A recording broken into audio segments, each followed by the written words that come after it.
Do not dwell in the past. Do not dream of the future. Concentrate the mind on the present moment. Three things cannot be long hidden: the sun, the moon, and the truth. Holding on to anger is like grasping a hot coal with the intent of throwing it at someone else. You are the one who gets burned. We are shaped by our thoughts. We become what we think. When the mind is pure, joy follows like a shadow that never leaves. Thousands of candles can be lighted from a single candle, and the life of the candle will not be shortened. Happiness never decreases by being shared. To keep the body in good health is a duty, otherwise we shall not be able to keep our minds strong and clear. Peace comes from within. Do not seek it without.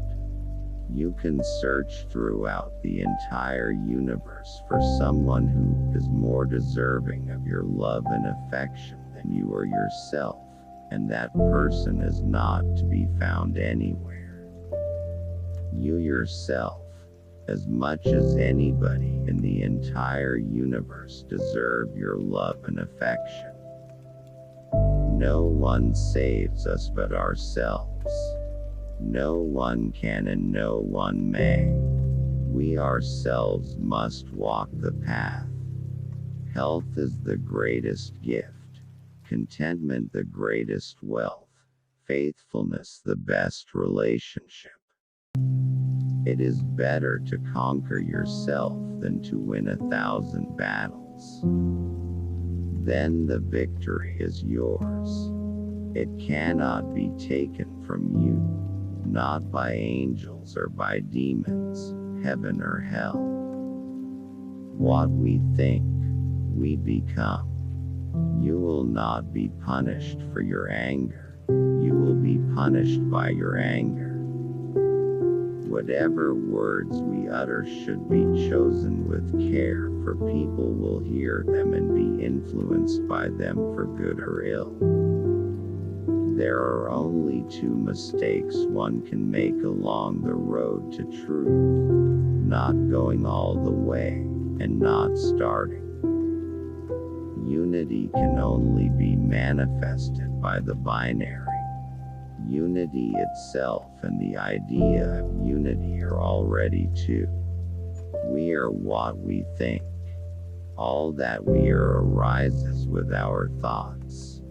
With our thoughts, we make the world. To enjoy good health, to bring true happiness to one's family, to bring peace to all, one must first discipline and control one's own mind.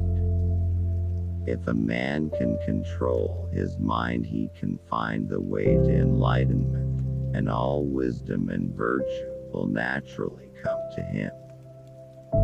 Do not overrate what you have received, nor envy others.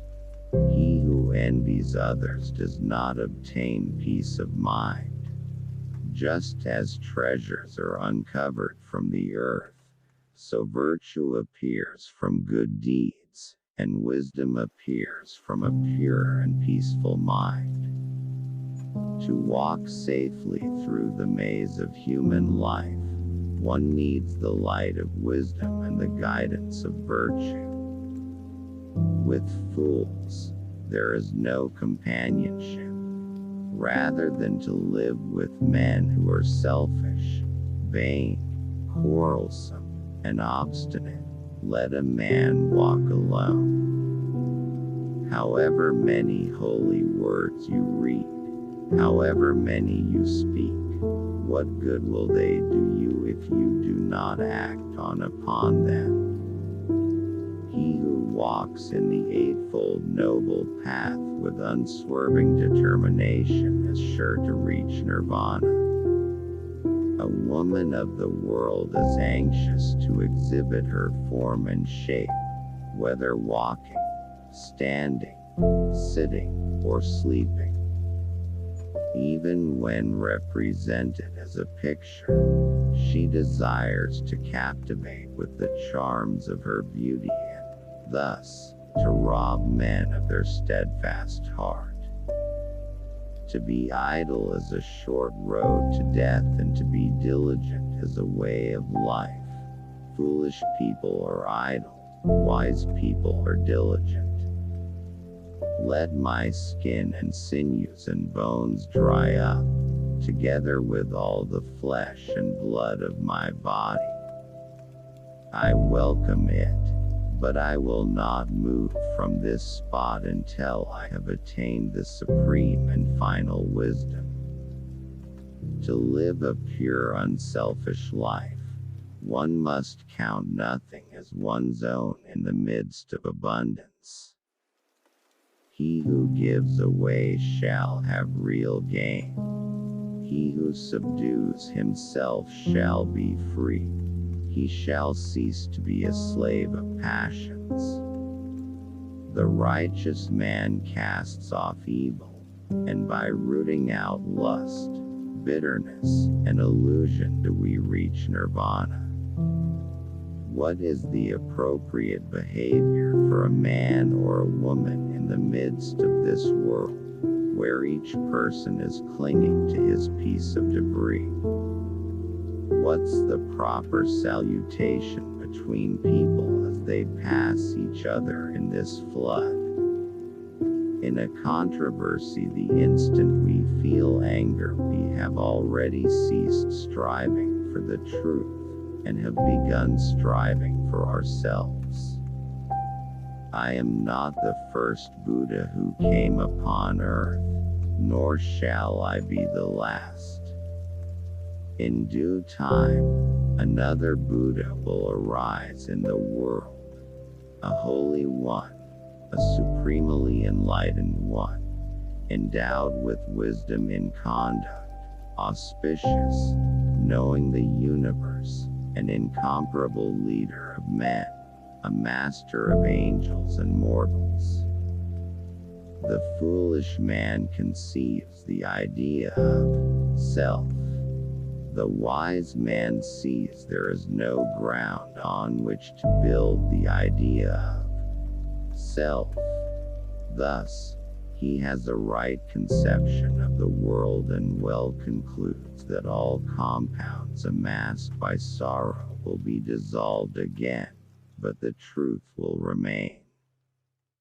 Charity bestowed upon those who are worthy of it is like good seed sown on a good soil that yields an abundance of fruits. But alms given to those who are yet under the tyrannical yoke of the passions are like seed deposited in a bad soil. The passions of the receiver of the alms choke, as it were, the growth of merits. Of those beings who live in ignorance, shut up and confined, as it were, in an egg, I have first broken the eggshell of ignorance, and alone in the universe obtained the most exalted, universal Buddhahood. When one has the feeling of dislike for evil, when one feels tranquil, one finds pleasure in listening to good teachings. When one has these feelings and appreciates them, one is free of fear. Thanks for watching. Please subscribe and